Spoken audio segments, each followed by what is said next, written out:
नमस्कार। भारत के रक्षा सचिव के एक हालिया बयान ने ना डिफेंस सर्कल्स में काफी दिलचस्पी जगाई है। हाँ बिल्कुल, उन्होंने इशारा किया है कि भारत शायद किसी प्रमुख सहयोगी देश मतलब की एलाय उससे 5वीं पीढ़ी का लड़ाकू विमान खरीदने पर सोच रहा है। हाँ, और ये इसलिए अहम है क्योंकि अपना जो स्वदेशी AMCA है, एडवांस्ड मीडियम कॉम्बैट एयरक्राफ्ट, उसे पूरी तरह तैयार होने में अभी टाइम लगेगा। काफी टाइम लगेगा, शायद 2035 के बाद ही वो पूरी तरह ऑपरेशनल हो पाए। तो इस बीच में मतलब वायुसेना की ताकत बनाए रखने के लिए एक अंतरिम, एक स्टॉप गैप उपाय की जरूरत है। बिल्कुल, तो आज हम इसी पर थोड़ी गहराई से बात करेंगे कि ये सहयोगी देश कौन हो सकता है। और अमेरिका का F-35 या फिर रूस का Su-57, इनमें से कौन भारत की जो अभी की जरूरतें हैं, इमीडिएट नीड्स, उसके लिए ज्यादा फिट बैठता है। हाँ, और इसी से जुड़ी जो इंजन डील्स हैं या AMCA की खुद की प्रोग्रेस है, उस पर भी बात करेंगे। रक्षा सचिव ने ये तो साफ किया है कि AMCA के प्रोटोटाइप की जो फ्लाइट टेस्टिंग है उसी में करीब 10 साल लग सकते हैं। 10 साल सिर्फ टेस्टिंग में? हाँ, तो इसीलिए इस पीरियड के लिए एक शॉर्ट टर्म अधिग्रहण की जरूरत महसूस हो रही है। अच्छा, और इंजनों का क्या अपडेट है, वो तेजस वाले? हाँ, तेजस के लिए जो GE F404 इंजन है उनकी डिलीवरी तो रेगुलर चल रही है, और F414 इंजन जो तेजस मार्क 2 और शायद AMCA प्रोटोटाइप में भी लगेगा, उस पर टेक्नोलॉजी ट्रांसफर की बातचीत खत्म हो गई है। अच्छा, मतलब नेगोशिएशन वाला पार्ट हो गया। हाँ, बातचीत पूरी, अब कमर्शियल नेगोशिएशन शुरू होने वाले हैं। और AMCA प्रोजेक्ट खुद भी, उसे क्लियरेंस मिलने की उम्मीद है? हाँ, उम्मीद है कि अगले 3 से 6 महीनों में कैबिनेट कमेटी ऑन सिक्योरिटी से कॉन्ट्रैक्ट को मंजूरी मिल जाए। ये अपने स्वदेशी मिलिट्री एविएशन प्रोग्राम के लिए एक बड़ा माइलस्टोन होगा। बिल्कुल, एक बड़ा कदम। लेकिन ये सब तो खैर लंबी अवधि की बातें हैं। अभी के लिए इस स्टॉप गैप जरूरत के लिए 2 मुख्य दावेदार कौन है? देखिए, 2 नाम सबसे ज्यादा उभर कर आ रहे हैं।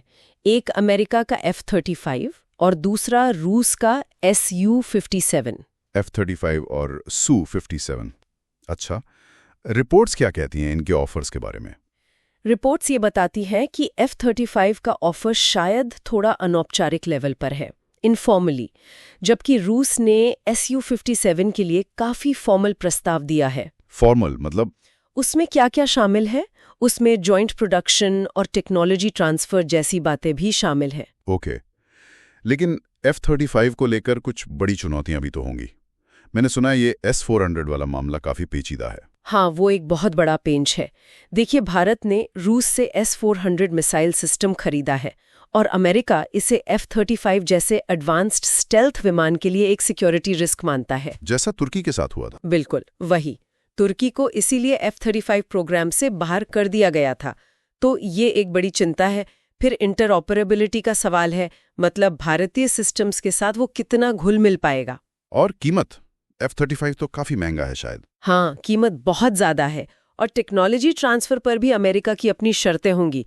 काफी सख्त नियंत्रण रहता है उनका। लेकिन शायद इन सबसे भी बड़ा मुद्दा डिलीवरी का है। अगर स्टॉप गैप चाहिए तो जल्दी मिलना चाहिए। सही पकड़ा, यही सबसे बड़ी दिक्कत है F-35 के साथ। देखिए, जर्मनी, फिनलैंड, ग्रीस, कई देशों के ऑर्डर पहले से लाइन में लगे हैं। तो भारत को विमान मिलते मिलते 2030 या शायद उसके बाद का ही समय लगेगा। तो फिर ये स्टॉप गैप वाली जरूरत तो पूरी नहीं हुई ना? बिल्कुल नहीं। ये तो ऐसा हुआ कि आपको आज जरूरत है और चीज 5-7 साल बाद मिलेगी। समझ गया। अच्छा, तो फिर Su-57 के प्रस्ताव में क्या है? रूस क्या ऑफर कर रहा है? रूस का ऑफर कम से कम कागजों पर ज्यादा लुभावना लगता है। वो जॉइंट प्रोडक्शन की बात कर रहे हैं, पूरी technology transfer, full technology transfer. Full technology transfer, source code भी? हाँ, सोर्स कोड शेयरिंग की बात भी है। इसका मतलब ये हुआ कि भारत अपने हिसाब से सिस्टम और हथियार उसमें इंटीग्रेट कर सकेगा। ये बहुत बड़ा फायदा है, क्योंकि इससे विमान पर आपका पूरा कंट्रोल रहता है। ये तो बहुत अहम बात है। लेकिन Su-57 को लेकर भी तो कुछ चिंताएं हैं, जैसे उसकी स्टेल्थ क्षमता पर सवाल उठते हैं। हाँ बिल्कुल, उसकी स्टेल्थ कैपेबिलिटी F-35 जितनी मैच्योर नहीं मानी जाती। इंजन की विश्वसनीयता, रिलायबिलिटी पर भी सवाल रहे हैं, और सेंसर फ्यूजन, मतलब अलग-अलग सेंसर से मिली जानकारी को मिलाकर एक क्लियर पिक्चर बनाने की क्षमता, उस पर भी प्रश्न चिन्ह लगे हैं। और यूक्रेन युद्ध में भी इसका कोई खास कमाल देखने को नहीं मिला है। सही कहा, ये चिंताएं बिल्कुल जायज हैं। Su-57 अभी F-35 जितना युद्ध में परखा हुआ कॉम्बैट प्रूवन सिस्टम नहीं है, लेकिन रूस डिलीवरी के मामले में एक बहुत बड़ा दावा कर रहा है। क्या दावा है उनका? कितनी जल्दी दे सकते हैं?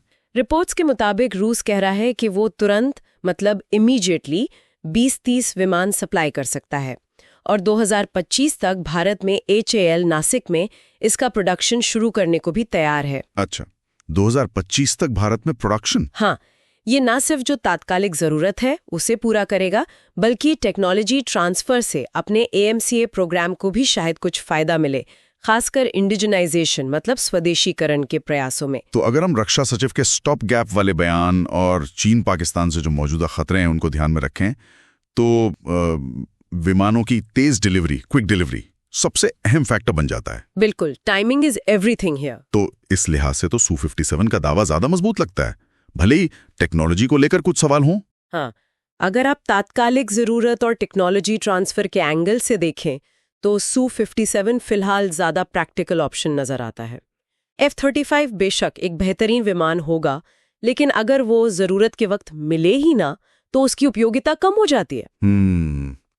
ये एक तरह का स्ट्रेटेजिक फैसला है। बिल्कुल, कि क्या आप बेस्ट टेक्नोलॉजी के लिए लंबा इंतजार करने को तैयार हैं या मौजूदा खतरों से निपटने के लिए एक अच्छा और तुरंत मिलने वाला विकल्प चुनते हैं। तो कुल मिलाकर स्थिति यह है कि भारत अपने स्वदेशी AMCA के तैयार होने तक एक अंतरिम 5th जनरेशन फाइटर जेट देख रहा है। F-35 और Su-57 मुख्य विकल्प हैं। और तत्काल डिलीवरी की जरूरत, साथ ही रूस के टेक्नोलॉजी ट्रांसफर और जॉइंट प्रोडक्शन के प्रस्तावों को देखते हुए Su-57 की दावेदारी फिलहाल ज्यादा वजनदार लग रही है। हाँ, ऐसा लगता तो है। अगर आपको ये जानकारी उपयोगी लगी हो तो कृपया इसे लाइक करें, शेयर करें और हमारे चैनल को सब्सक्राइब करें।